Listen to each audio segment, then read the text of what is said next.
You can use half your canvas. So here is my Monday morning demo. It's a gray day. We're in back of the Sheridan again in Petaluma, so I'm doing a drawing with my Carbofello pastel pencil. Just big shapes. And the thing about a gray day is usually everything on the ground is darker than anything in the sky, unless I had like a white object. Then maybe a white object would be a little bit lighter. So you always want your detail like in the foreground. So I'm just doing a quick drawing. I can't explain as The demonstration I think is going to probably take me about 45 minutes to get the first lay-in. This is only the first lay-in. And then tomorrow I'll post the development. So that back hill, I'm mixing a big color note. I'm not getting into details, little trees. I'm just putting color down.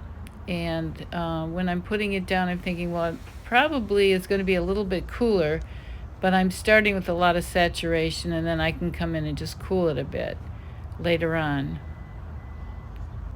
But there's a lot of saturation in the color on a gray day. It's not being bleached out by the sun. So now I'm putting in some trees. So I've separated that hill in terms of the ground and the trees. Just not worrying about whether or not I'm getting the correct color. I'm just, when I put a color down, I'm looking at every other color in the painting, down, it's not in the scene, and comparing them. I'm not gonna worry about it. I'm gonna just make this a little bit. I compare it to a juggling act. Yeah. Once I put a color down, I But can't do repeat think it. is a little bit. So I'm comparing that color with other colors. So that background hill is less yellow. It's got a little more like reds and violets than, let's say, some of the green that's coming forward in What is that, fish? the reeds. The fish are jumping. So I've just warmed that front a little bit so it comes in front of the hill. Just a touch, not a lot. Yeah, I don't know my fish either.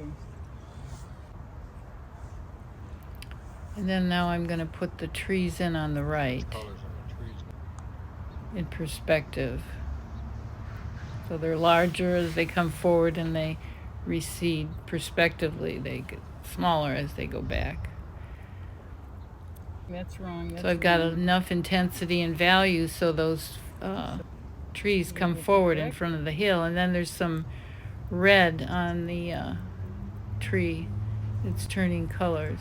It's fall, it's October, and the trees are starting to change.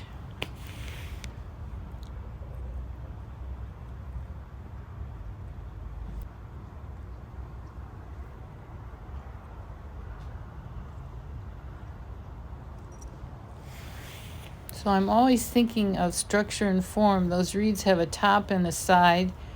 They're going to cast a shadow, and the sun is coming from the upper left.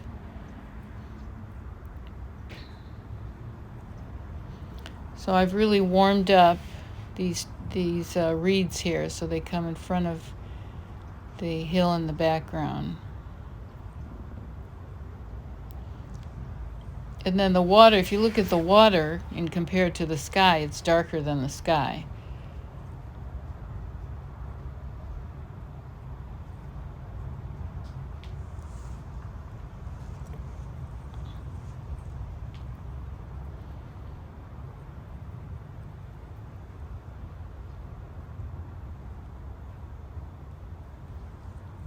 I change my stroke too as I paint. I try not to lay every color down in the same way. So I have a variety of brushwork. So here there's a little bit of a shadow here.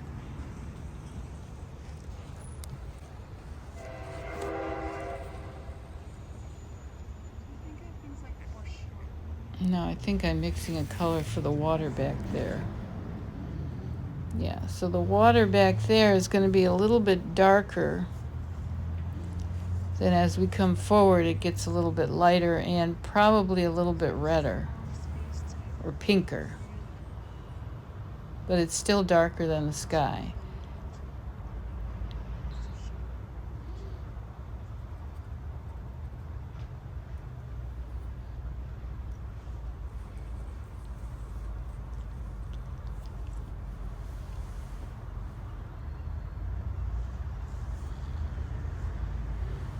So this is just a first lay-in. I want to cover as quickly as possible and get those big relationships as accurate as possible. So I've got some pretty dark shadow areas in the foreground.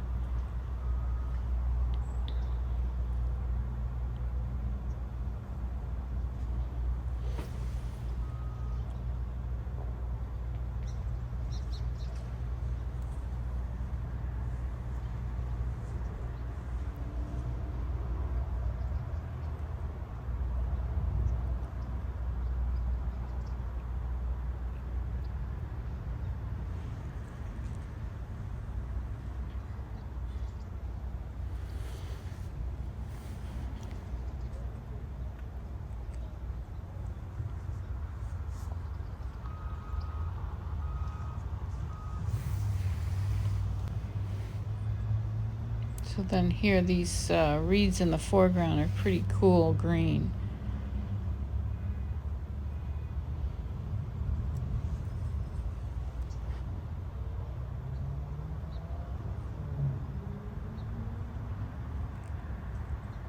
I'm going to get a shadow note for them.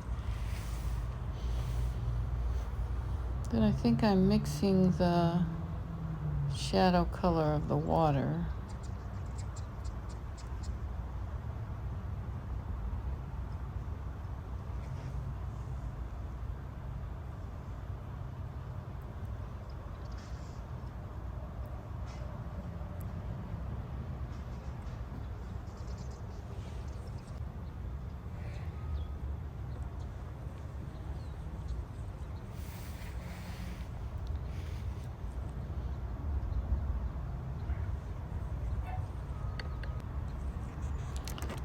Yeah, so this is a little bit lighter, a little bit pinker than the back water, the middle water in the middle of the painting.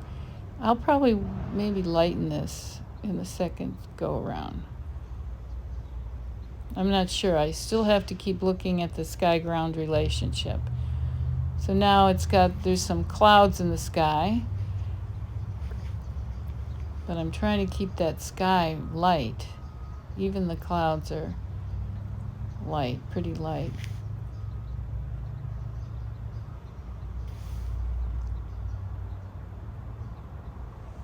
You have to keep comparing everything. Now the light, really light part, I'm putting in some pink.